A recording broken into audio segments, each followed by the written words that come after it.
নমস্কার বন্ধুরা, বাংলার ইনভেস্টর ইউটিউব চ্যানেলে আপনাদের সকলকে স্বাগত জানাই। চ্যানেলের প্রথমবার এসে থাকলে চ্যানেলটা অবশ্যই সাবস্ক্রাইব করে রাখবেন এবং তার সঙ্গে সঙ্গে পাশে থাকা বেল আইকন টিপে অল অবশ্যই সিলেক্ট করে রাখবেন, যাতে এর পরবর্তী ভিডিওগুলোর নোটিফিকেশন আপনাদের কাছে সময় মতো পৌঁছে যায়। তো চলুন এই ভিডিওটা শুরু করা যাক। তো প্রথমেই আমেরিকান মার্কেট দিয়ে শুরু করব। তো যদি গতকালের কথা বলি, তো আমেরিকান মার্কেটে শুরুর দিকে একটা ভালোই পতন দেখা গিয়েছিল, তবে দেখতে পাচ্ছেন শেষের দিকে কিন্তু আস্তে আস্তে রিকভারও করে এবং দিনের শেষে এই 74 পয়েন্ট বেড়ে বন্ধ হয়েছে এবং তার সঙ্গে সঙ্গে নাসডাক কম্পোজিট এটাও দেখতে পাচ্ছেন এই বটম লেভেল থেকে অনেকটা রিকভারি কিন্তু এসেছে। তো মোটামুটি যেমনটা আমরা ইন্ডিয়ান মার্কেটেও দেখতে পেয়েছিলাম, এই শুরুতে অনেকটাই গ্যাপ ডাউন ওপেন এবং তারপরে আস্তে আস্তে রিকভার হয়ে কিছু সময় পজিটিভও চলে গিয়েছিল। তো সেরকমই জিনিস কিন্তু আমেরিকান মার্কেটেও একটা দেখা গেল। তবে যদি এই নিফটি লেভেলের কথা বলি, ওপর দিকে 25,550 এটা কিন্তু একটা গুরুত্বপূর্ণ লেভেল হিসেবে কাজ করছে। তো এই 25,550 এটা ভেঙে যদি 25,600 এটাকে পেরোতে পারে, তারপরে কিন্তু উপর দিকে বড় র্যালি আসার সম্ভাবনা রয়েছে। আর অনেকেই বলবেন এই নিফটিতে র্যালি আসে কি হবে, নিফটি তো বেড়ে যাচ্ছে কিন্তু পোর্টফোলিও দেখুন কিছু কিছু সেক্টর কিছু কিছু কোম্পানি তো ভালো পারফর্ম করছে।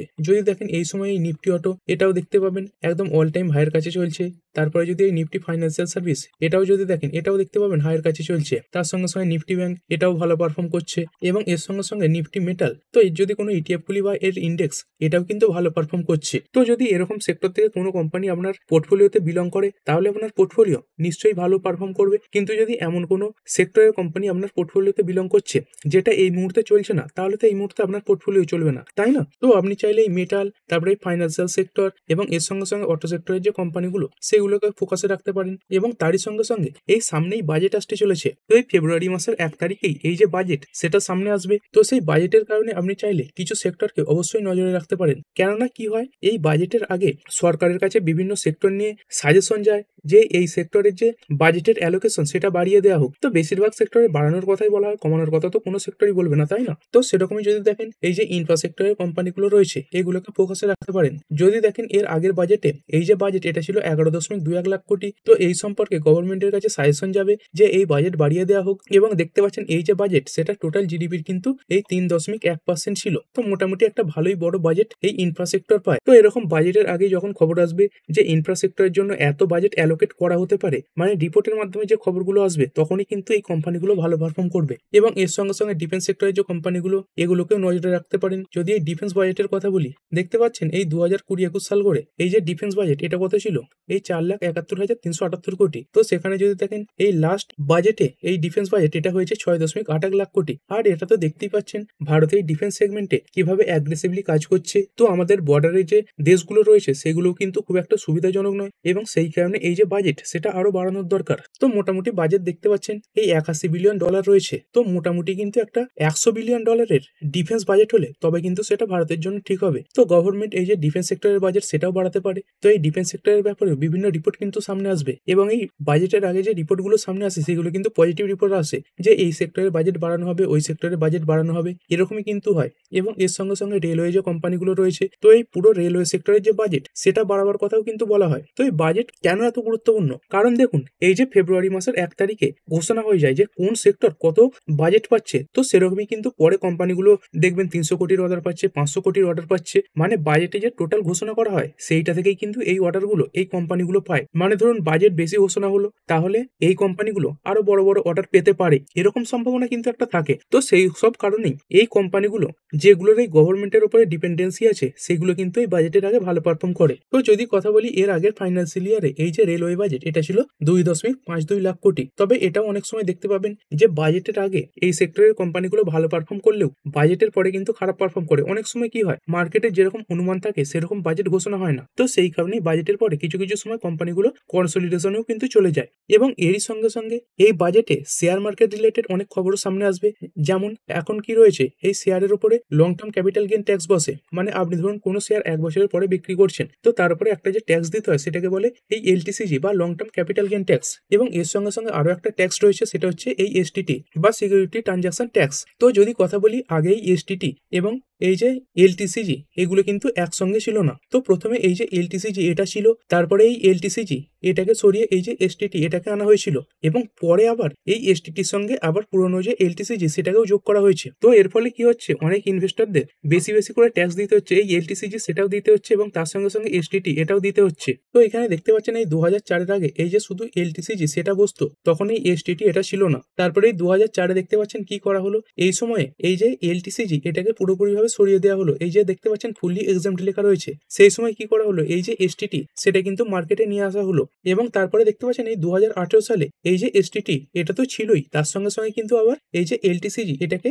রিইন্ট্রোডিউস করা হলো। তো এর মানে কি, এর মানে হচ্ছে ইনভেস্টরদের কিন্তু এখন থেকে দুটো করে যে ট্যাক্স সেটাই দিতে হলো। তো এর ফলে প্রতি বাজেটেই এরকম রেকমেন্ডেশন যায় যে কোনো একটা ট্যাক্স যেন সরিয়ে দেওয়া হয় এবং তারপরে তো ট্যাক্স সরানো হলোই না, বরঞ্চ এই যে এলটিসিজি সেটাই 10% থেকে বাড়িয়ে 12.5% করে দেওয়া হলো এবং এই যে এসটিসিজি সেটাকেও 15% থেকে বাড়িয়ে 20% করে দেওয়া হলো। তো এটাও কিন্তু এই বাজেটের একটা আলোচ্য বিষয় থাকবে এবং তার সঙ্গে সঙ্গে এই যে ফরেন ইনস্টিটিউশনাল ইনভেস্টর এদের উপরেও যে ট্যাক্স বসানো হয় সেই নিয়েও কিন্তু কিছু কথাবার্তা এই বাজেটের আগে মার্কেটে চলে। তো দেখতে পাচ্ছেন কিছুদিন আগে এই রিউটার্সের একটা রিপোর্ট সামনে এসেছিল যে ফরেন ইনভেস্টররা এই ইন্ডিয়ান মার্কেট থেকে $2.7 বিলিয়ন যে শেয়ার সেগুলো বার করে নিয়েছে। দেখতে পাচ্ছেন এটা ছিল রেকর্ড অ্যানুয়াল আউটফ্লোস, মানে এই বছর সব থেকে বেশি আউটফ্লো কিন্তু ইন্ডিয়ান মার্কেট থেকে হয়েছে। তো অনেকেই মনে করছে এই এফআইআইদের উপর যে একটা ট্যাক্স বসানো হয়, এলটিসিজি বসানো হয়, সেই কারণের জন্যই কিন্তু তারাই ইন্ডিয়ান মার্কেট থেকে এই শেয়ার বিক্রি করে দিয়ে বেরিয়ে যাচ্ছে। তো যদি দেখেন এর আগে এই বাজেটের পরেই এই সমীর আরোরাজি তিনি কিন্তু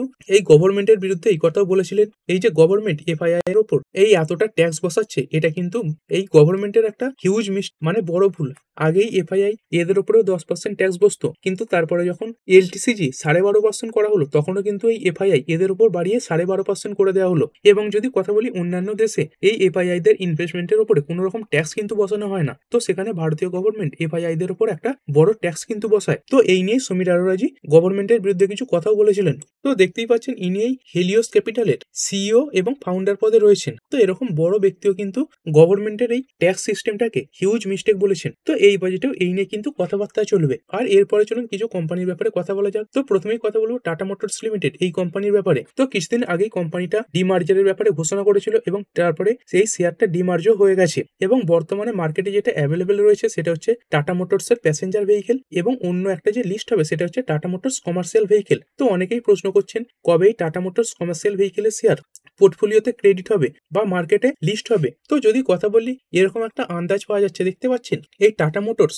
তার বোর্ড মিটিং বসাতে চলেছে এই নভেম্বরের 14 তারিখে। তো এই বোর্ড মিটিং এ কোম্পানির যে রেজাল্ট সেটাও ঘোষণা হবে এবং তার সঙ্গে সঙ্গে মার্কেট এটাও আশা করছে যে কোম্পানি এই দিনে এই কমার্শিয়াল ভেহিকেলের যে লিস্টিং ডেট সেটা সামনে রাখতে পারে। তবে এটাই মনে করা হচ্ছে এই নভেম্বরের মাঝামাঝি বা নভেম্বরের শেষ দিক করে এই যে টাটা মোটরসের কমার্শিয়াল ভেহিকেলের শেয়ার সেটা কিন্তু মার্কেটে লিস্ট হয়ে যাবে। আর অনেকেই প্রশ্ন করছেন কত প্রাইস এটা লিস্ট হতে পারে। তো দেখতে পাচ্ছেন যেদিনেই ডিমার্জের রেকর্ড ডেট ছিল সেদিনেই স্টকটা 660-এর কাছে চলছিল এবং স্টকটা মার্কেটে কত লিস্ট হয়েছিল, মার্কেটে লিস্ট হয়েছিল 400 টাকাতে। তো সেই হিসেবে যদি দেখেন বাকি যে টাকাটা পড়ে রইলো সেটা হচ্ছে 260 টাকা। তো বর্তমানে যদি দেখেন টাটা মোটরস তখনও 400 টাকায় চলছিল এবং বর্তমানে খুব বেশি পারেনি, এই 405-এর কাছে চলছে। তো সেই হিসেবে যদি দেখেন এই 260-62-র কাছাকাছি কিন্তু লিস্ট হওয়ার সম্ভাবনা রয়েছে। আর এরপরে একবার আইপিও মার্কেট নিয়ে কথা বলবো।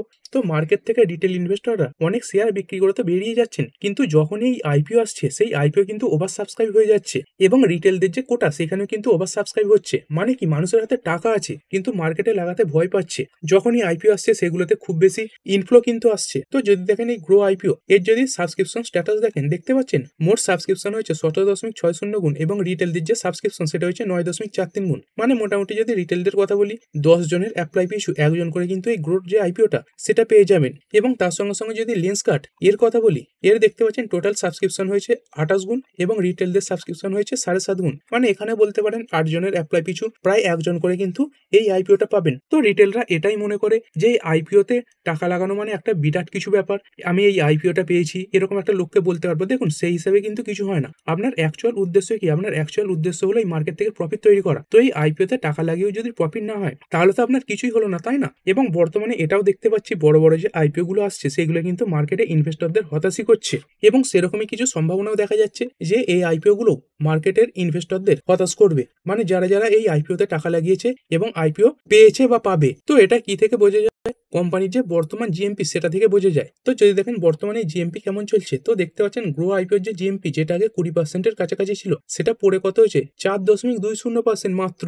এবং এই লেন্সকার্ট এর কত জিএমপি চলছে 1.62%। বুঝতে পারছেন, যেখানে এদের জিএমপি 20-22% কাছাকাছি চলছিল, সেখান থেকে জিএমপি কিন্তু কমে 1 থেকে 4% কাছাকাছি নেমে চলে এসেছে। এবং মার্কেট যদি আরো খারাপ হয় তাহলে এই যে জিএমপি সেটা মাইনাসও চলে যেতে পারে। আর এই আইপিও গুলো নিয়ে যখন আলোচনা করেছিলাম তখনও বলেছিলাম এই যে জিএমপি সেটা কিন্তু সবসময় পরিবর্তনশীল। আজকে একরকম দেখতে পাচ্ছেন, কালকের দিনে হয়তো মাইনাসে চলে যাবে, তারপরের দিন দেখতে পাবেন আবার হয়তো 10% 20% কাছাকাছি চলে গেছে। মানে শুধুমাত্র একটা ইন্ডিকেশন দেয় যে কেমন কি স্টকটা চাহিদা রয়েছে। কিন্তু বর্তমানে দেখতে পাচ্ছেন এই যে জিএমপি সেটা একদম ফ্ল্যাট বলতে পারেন। তবে যদি কথা বলি এই ভারতীয় মার্কেট, এই ভারতীয় মার্কেটের জন্য কিন্তু একের পর এক সুখবর আসছে। তো যদি দেখেন এই এইচএসবিসি, এই যে বড় ইনভেস্টমেন্ট ব্যাংকটা দেখতে পাচ্ছেন, এটা কিন্তু একটা গ্লোবাল ফার্ম, এটা একটা চাইনিজ ফার্ম। তো এরা ভারতীয় মার্কেট নিয়ে অনেক পজিটিভ কথা কিন্তু বলছে। তো বিশেষ করে এই যে সেন্সেক্স, এটার উপর পজিটিভ ভিউ দিয়েছে। তো এই সেন্সেক্স এটা বর্তমানে কত চলছে, এই 83,216 কাছাকাছি। তো এখান থেকে এই যে এইচএসবিসি এরা কিন্তু একটা বড় টার্গেট দিচ্ছে, দেখতে পাচ্ছেন bullish on Indian equities, sees ambitious Sensex target. তো এই সেন্সেক্স এর কত টার্গেট দিচ্ছে দেখতে পাচ্ছেন, এর 94,000-এর টার্গেট দিচ্ছে। এবং এটা কিন্তু খুব বেশি দিন পরের কথাও বলছে না, বলছে এই 2026-এর মধ্যেই সেন্সেক্স কিন্তু এই 94,000 টাচ করতে পারে। এইখানে দেখুন HSBC has set a target of 19,400 for the Sensex by 2026। তো কি কি কারণে বলছে দেখতে পাচ্ছেন, এই এইচএসবিসি তারা এটা বলছে এই রিজিওনাল ইনভেস্টমেন্ট এদের যদি ফ্লো বাড়ে তাহলে ইন্ডিয়ান মার্কেট ওপরে উঠতে পারে। এবং তার সঙ্গে সঙ্গে এই আমেরিকার তরফ থেকে এই যে ট্যারিফ কমার সম্ভাবনাও কিন্তু রয়েছে। তো এরকম দুটো হলে মার্কেট কিন্তু ভালো পারফরমেন্স দেখাতে পারে। এবং বর্তমানে ইন্ডিয়ান মার্কেট সেটা কিন্তু খুবই খারাপ জায়গাতে রয়েছে। যদি এই সেন্সেক্সের কথাই বলি, এক বছরে দেখতে পাচ্ছেন মাত্র 4%-এর কাছাকাছি বেড়েছে। এবং এই এইচএসবিসি এরা বলছে ইন্ডিয়ান মার্কেট অন্যান্য যে গ্লোবাল মার্কেট রয়েছে তাদের থেকে 20-30% খারাপ পারফর্ম করেছে। এবং তার সঙ্গে সঙ্গে এটাও বলছে এই অন্যান্য যে মার্কেটগুলো রয়েছে, যেমন এই আমেরিকার মার্কেট, তারপরে চীনের মার্কেট, এইগুলোই এয়ার রিলেটেড বুমের জন্য এত বেড়ে গেছে এবং এইখানে পতন আসার সম্ভাবনা রয়েছে। এবং সেই তুলনায় ইন্ডিয়ান মার্কেট এটা কিন্তু ডাউন পারফর্ম করেছে। এবং এই ইন্ডিয়ান যে কোম্পানিগুলোকে এইগুলোকে ওভারওয়েট রেটিং দিয়েছে, মানে বেশি কেনার দিকে এরা টার্গেট দিয়েছে। এবং তার সঙ্গে সঙ্গে এটাও বলছে এই ভ্যালুয়েশনের দিক থেকে চায়নার কোম্পানিগুলোর তুলনায় এই যে ইন্ডিয়ান মার্কেটের কোম্পানিগুলো সেইগুলো অনেকটা সস্তাতেই পাওয়া যাচ্ছে। এবং তার সঙ্গে সঙ্গে এটাও তো বললাম এই রিজিওনাল ইনভেস্টমেন্ট, এবং তার সঙ্গে সঙ্গে এই যে ইউএস ট্যারিফ এটা যদি কমে যায় তাহলে মার্কেটে এই যে ইনফ্লো সেটা আরো বাড়তে পারে। তো এটা কিন্তু এই মার্কেটের জন্য যথেষ্ট পজিটিভ ব্যাপার। আর এরপরে কিছু কোম্পানির কোয়ার্টার টু রেজাল্ট নিয়ে আলোচনা করে এই ভিডিওটা শেষ করব। তো প্রথমেই কথা বলবো ফিনোলেক্স ইন্ডাস্ট্রিজ লিমিটেড কোম্পানির যদি রেজাল্ট দেখেন খুবই ভালো হয়েছে। সেলস 828 কোটি থেকে বের হয়েছে 859 কোটি, এটাও কোয়ার্টারলি বেশি। এবিটা 10.6 কোটি থেকে বের 130 কোটি, এটাও বেশি হয়েছে। নেট প্রফিট 51 কোটি থেকে বেড়ে হয়েছে 119 কোটি, এটাও বেশি হয়েছে। তো ওভারঅল বলবো কোম্পানির যে নাম্বার সেটা ভালোই এসেছে। এবং এই যে এবিটা এটা তো দেখতে পাচ্ছেন 1132% বেড়েছে। এবং এই নেট প্রফিট দেখতে পাচ্ছেন পার্সেন্টেজের দিক থেকে 132% বেড়েছে। এরপরের company IIFL capital services limited. তো কোম্পানির নাম্বার মোটামুটি খারাপের দিকেই। সেলস ইয়ার অন ইয়ার এবং কোয়ার্টার অন কোয়ার্টার দুই জায়গাতেই ডাউন। তারপরে এবিটা 266 কোটি থেকে পড়েছে 213 কোটি, এটাও কোয়ার্টারলি ডাউন। এবং নেট প্রফিট 205 কোটি থেকে পড়েছে 85 কোটি, এবং এটা কোয়ার্টারলিও ডাউন হয়েছে। তারপরের কোম্পানি আইকিউ টেকনোলজিস লিমিটেড। তো এর নাম্বারও খারাপের দিকেই বলবো। সেলস 125 কোটি থেকে যদিও বেড়ে হয়েছে 164 কোটি, এখানে 31% জাম দেখা গেছে।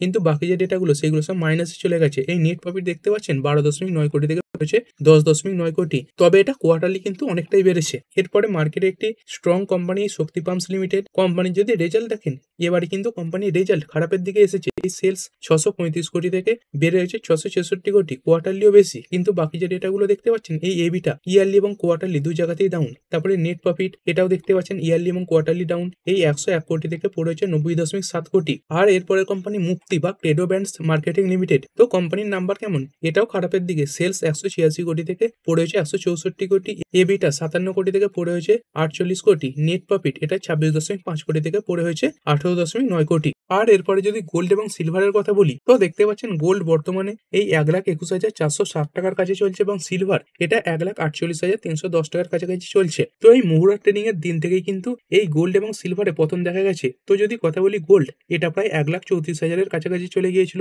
সেখান থেকে যদি দেখেন অনেকটাই ডাউন হয়েছে। এবং যদি সিলভারের কথা বলি এটাও তো 1,70,000 72,000 এরকম জায়গাতে চলে গিয়েছিল, সেখান থেকে কিন্তু পড়েছে। দেখুন এই যে গোল্ড সিলভার শেষের কিছুদিন বেড়েছিল না, তখন কিন্তু ফোমোর জন্য বেড়েছিল, মানে অনেক দাম বেড়ে যাচ্ছে, পরে হয়তো আর কমবে না, এরকম একটা ভেবে কিন্তু মানুষ কিনছিল। দেখুন, এটা কিন্তু সব জায়গাতেই হয়, শেয়ার মার্কেটেও হয় এবং গোল্ড সিলভারেও হয়। মানে যত কিছু অ্যাসেট ক্লাস রয়েছে সব জায়গাতে হয়। কিছু সময় প্রপার্টির যে দাম সেটাও বেড়ে যায়, কিন্তু যদি পুরনো ইতিহাস দেখেন তো সব জায়গাতেই পতন দেখতে পাবেন। গোল্ডেও বড় বড় পতন রয়েছে, তার সঙ্গে সঙ্গে মার্কেটেও বড় বড় পতন রয়েছে। এমনকি অন্যান্য যে অ্যাসেট রয়েছে, যেমন বন্ড মার্কেটের কথা বলি, তার সঙ্গে সঙ্গে প্রপার্টি, এবং যদি এর সঙ্গে সঙ্গে ক্রিপ্টোকারেন্সির কথা বলেন, সেখানেও কিন্তু বড় বড় পতন এসেছে। কিন্তু তবুও মানুষ এই ইতিহাসগুলো ভুলে যায়। মানুষ ভাবে এরপরে এই জিনিসগুলো হয়তো আর পাওয়াই যাবে না, বর্তমানেই কিনে রাখি। কিন্তু তারা এটাও ভুলে যায় যে পরবর্তীকালে এই যে জিনিসটা সেটা আবার সস্তা দামে পাওয়া যেতে পারে। যদি শুধুমাত্র গোল্ডের একটু লং টার্মের পারফরমেন্স দেখাই, দেখতে পাচ্ছেন গোল্ডের 30 বছরের যে পারফরমেন্স সেটা খুলে নিয়েছি। তো এইখানেও দেখতে পাবেন, যদি ছোট ছোট করে দেখেন মাঝে মাঝে কিন্তু অনেক বড় পতন এসেছে। এরকম সময় করে দেখুন, এই 2012 পরেও কিন্তু বড় একটা ক্র্যাশ এসেছিল। তারপরে এই যে ছোট ছোট গুলো দেখছেন না, এইগুলোতেও কিন্তু বড় বড় পতন দেখা গেছে। তারপরে 5 বছরের দেখুন, 5 বছরেও দেখতে পাবেন মাঝে মাঝে এরকম বড় বড় পতন। এইগুলো কিন্তু ছোটখাটো পতন আসেনি, মাঝে মাঝে 20%, 30%, 40% পর্যন্ত এই গোল্ড সিলভারও পড়েছে। ঠিক আছে, মানে সমস্ত ধরনের অ্যাসেট ক্লাসেই